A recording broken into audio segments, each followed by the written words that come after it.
Okay.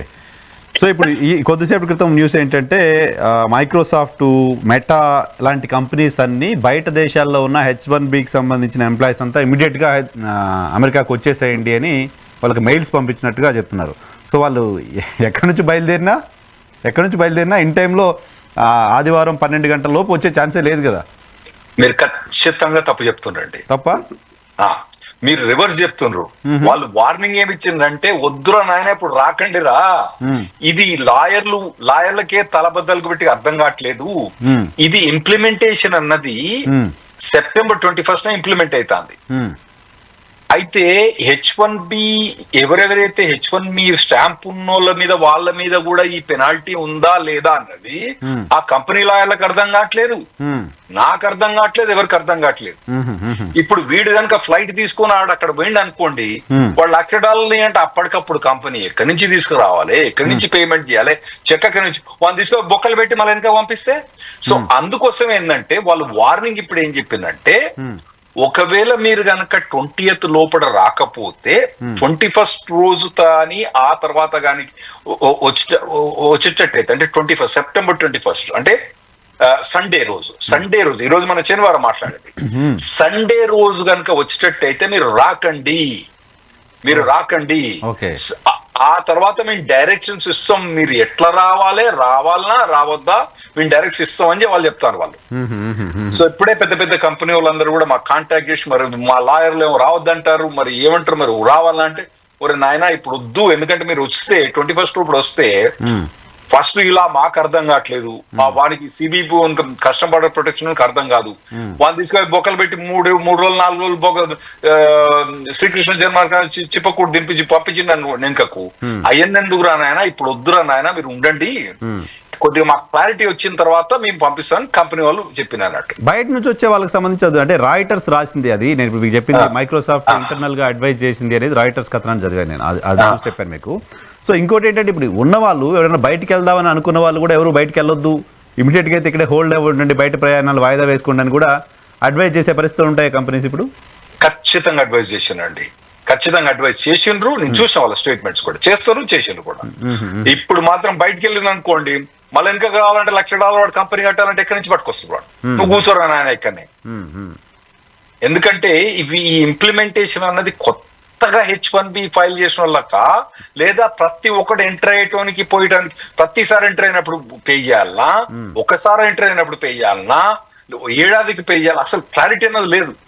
ఒక్కటి మాత్రం US లో ఉంటే, US లో ట్రాన్స్ఫర్ చేసుకుంటే, US లో పనిచేస్తే మాత్రం ఇది అప్లికబుల్ కాదు. కానీ మీరు బయటికి పోయి లోపలికి వచ్చేటప్పుడు ఇది అప్లికబుల్ అయింది. అందుకోసం ఏంటంటే ఇప్పుడు చెప్పేది ఏంటంటే, ఇప్పుడున్న వాళ్ళు ఎవరైతే బయటికి పోయింది అనుకోండి, అసలు మాకు లా తెలియదు, వాడు $1,00,000 అనుకోండి, మళ్ళీ ఎన్కౌంటర్ చేస్తాడు వాడు రాడు. అయితే ఇప్పుడు కంపెనీస్ మీరు అన్నట్టు కంపెనీస్ అన్ని కూడా ఎవరిని కూడా ట్రావెల్ చేయొద్దని చెప్తాను. నేను కూడా ఖచ్చితంగా ఇప్పుడు ఎవరు కూడా ట్రావెల్ చేయొద్దని చెప్తాను. ఓకే నరేందర్ రెడ్డి గారు, మీరు యూజువల్గా కంపెనీస్ H1B కోసం అప్లై చేసి లాటరీ సిస్టమ్ ఇదంతా జరిగే క్రమంలో ఎంప్లాయీస్కి సంబంధించి అయ్యే ఖర్చు ఏది ఉంటుంది, $5,000 $6,000 ఖర్చు, అది ఇప్పటివరకు కంపెనీస్ భరిస్తున్నాయా, ఎంప్లాయీ ఇండివిజువల్గా భరిస్తున్నారా? కంపెనీస్ అండి. There is no question of the employee.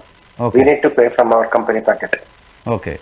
So ఇప్పుడు ఆ $1,00,000 కూడా కంపెనీసే భరించాలి అనేది ఇమీడియట్ బర్డెన్ కంపెనీస్కే ఉంటుంది. Yes, exactly. సో ట్రంప్ రకరకాల ట్యాక్స్ పెంచుతున్నారు, ఇండియా పైన, వర్ధమాన దేశాలపైన చాలామంది పెంచుతున్నారు. ఇండియాలో ఆటోమొబైల్స్ ఇంకా రకరకాల వాటిపైన పెంచారు, కానీ సాఫ్ట్వేర్ పైన మాత్రం పెంచలేదు, సాఫ్ట్వేర్ ఇండస్ట్రీ జోలికి ఆయన రాలేదు అనేది నిన్నటి దాకా మాట్లాడుకున్నాం. ఇప్పుడు సాఫ్ట్వేర్ పైన డైరెక్ట్గా పెద్ద బాంబు వేసినట్టుగానే చూడాలన్నా, సాఫ్ట్వేర్ ఇండస్ట్రీ పైన ట్రంప్ తీసుకునే నిర్ణయం ఇండియాలో కావచ్చు, యుఎస్లో కావచ్చు, ఎలాంటి ప్రభావం చూపిస్తుంది నరేంద్ర రెడ్డి గారు? చూడండి, ఇప్పుడు మీరు ఎప్పుడైతే రిసోర్సెస్ పనిచేస్తున్నప్పుడు ఒక high skilled labour software side మనకు అక్కడ పని జరగడానికి ఇట్లాంటి హై స్కిల్ లేబర్ మనం తీసుకెళ్లి అక్కడ పని జరగడానికి ప్రయత్నం చేస్తున్నాం. ఆ ప్రాసెస్ లో ఉన్నాం. లాస్ట్ 90s నుంచి ఇప్పటి వరకు ఈ ప్రాసెస్ జరుగుతూ ఉన్నది.